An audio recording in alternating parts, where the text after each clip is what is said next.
Okay, let's jump right into this. When you hear the French Revolution, it's kind of easy to just, picture a boring list of dates in a dusty old textbook. But what we're actually looking at today is one of the most explosive, rapid, and frankly violent escalations in all of human history. It was a total chain reaction that literally reshaped the modern world. So in today's explainer, we aren't just memorizing what happened. We're looking at how an entire society completely unraveled and rebuilt itself from the ground up. Here is the roadmap for this explainer. 1. The old regime's crisis. 2. Storming the Bastille. 3. Republic and the Terror. 4. The Women's Revolution. And finally, 5. A legacy of liberty. Part 1. The old regime's crisis. A society built on privilege. Now, to understand the fire, we really have to look at the dry tinder first. And honestly, things spiraled out of control so fast. We're starting in 1774. King Louis XVI steps up to the throne, and what does he find? A completely empty treasury and a deeply, deeply unhappy public. Fast forward just 15 years to 1789, and you've got massive peasant revolts breaking out. By 1791, the king's powers are legally stripped back by a new constitution, and by 1792, the monarchy is completely abolished and France is declared a republic. But what actually triggered this crazy fast timeline of collapse? Well, it all goes back to something called the old regime. This was basically the society and institutions of France before 1789. The absolute most crucial thing to understand here is that this was not a society of equal opportunity, not even close. It was a rigid society of estates, a massive hangover from the feudal system of the Middle Ages. Your status, your taxes, your privileges, they were all entirely dictated by birth. Think of it as the ultimate 1% versus 99% scenario. Imagine living in a system where a tiny fraction of the population holds all the wealth and power, while the vast majority carries the crushing weight of the entire nation's taxes right on their shoulders. And then, as if that wasn't bad enough, nature stepped in and just poured gas on the fire. France was hit by this brutal, severe winter that led to terrible harvests. Naturally, the price of bread absolutely skyrocketed. And for the average person back then, bread wasn't some luxury side dish. It was the absolute staple of daily survival. To make matters even worse, bakers started exploiting the situation, hoarding supplies to drive prices up even further. So imagine the worst customer service experience of your life, right? Except it's freezing outside, you've been standing in line for hours, and your family is literally starving. Eventually, crowds of angry, desperate women just had enough and started storming the shops. This sheer economic desperation, that was the ultimate spark. Part 2. Storming the Bastille. The fire ignites. So picture this. It's the morning of July 14th, 1789, and Paris is in a state of total, absolute panic. Rumors are spreading like wildfire that the king has commanded his troops to move into the city and that he's going to order the army to open fire on the citizens. In sheer defiance, something like 7,000 men and women gather together, forming a people's militia, and they start breaking into government buildings, just desperately searching for weapons. But why target the Bastille? Well, a group of several hundred people marched to this specific Eastern fortress prison for two big reasons. First, the practical one. They hoped to find hoarded ammunition inside. Second, the symbolic one. The Bastille was universally hated. It stood for the unchecked, despotic power of the king. In the chaos of the armed fight, the commander was killed, and all the prisoners were released, which is actually kind of deeply ironic, because despite its terrifying reputation, there were literally only 7 prisoners inside at the time. But the crowd didn't just capture this fortress. They tore it apart by hand, block by block. People even took stone fragments and sold them in the markets as souvenirs to folks who wanted a literal piece of the king's destroyed power.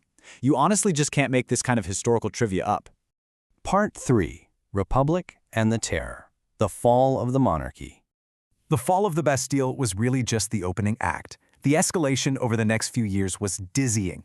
By the summer of 1792, Parisians, who were by the way still furious about food shortages, stormed the palace of the Tuileries. They massacred the king's guards and actually took the king hostage.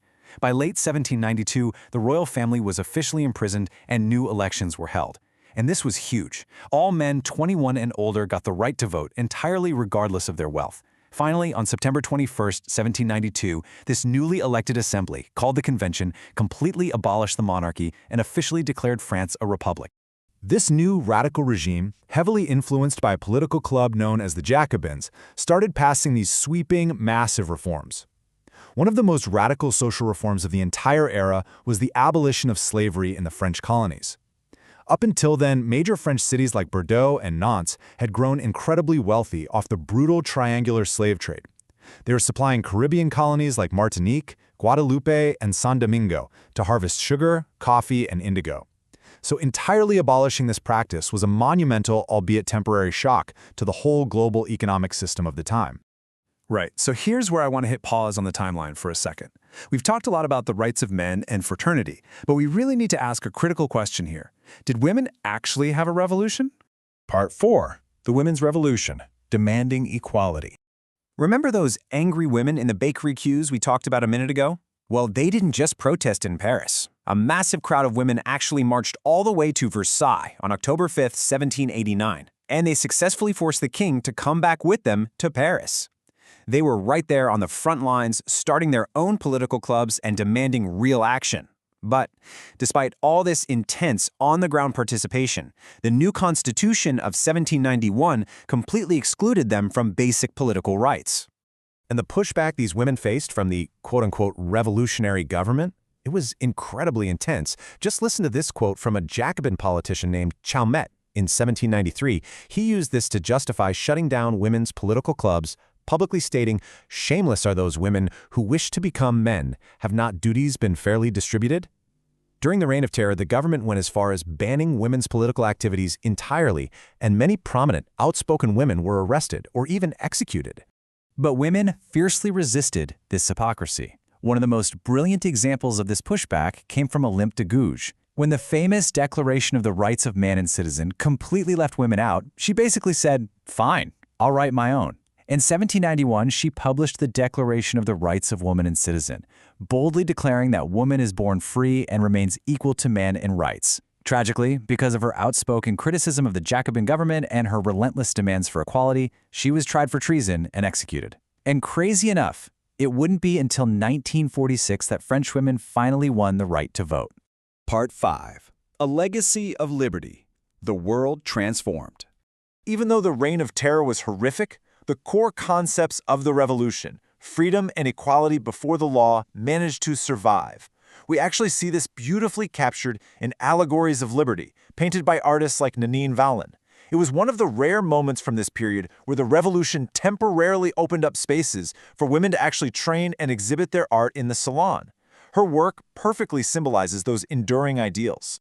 And the ripple effects? Absolutely massive. Practically overnight, the abolition of censorship meant that newspapers, books, and pamphlets just flooded the towns and countryside of France. The revolutionary ideals of democratic rights and equality became an entirely new language of politics. Throughout the 19th century, these concepts aggressively spread across Europe, tearing down old feudal systems. But it definitely didn't stop there. These exact same ideas went global. They inspired and fueled anti-colonial movements all across India, China, Africa, and South America well into the 20th century. So, as we wrap up this explainer, I really want to leave you with this thought. The history of the modern world isn't just some peaceful, neat unfolding of democracy. It's born from struggle, from violence, and from really intense debate. Look around at the rights you enjoy right now. Freedom of speech, equality before the law. Which of the democratic freedoms that you rely on today trace their fiery origins straight back to the cobblestone streets of Paris in 1789? It is definitely a question worth asking yourself the next time you cast a ballot or speak your mind. Until next time, keep questioning and keep learning.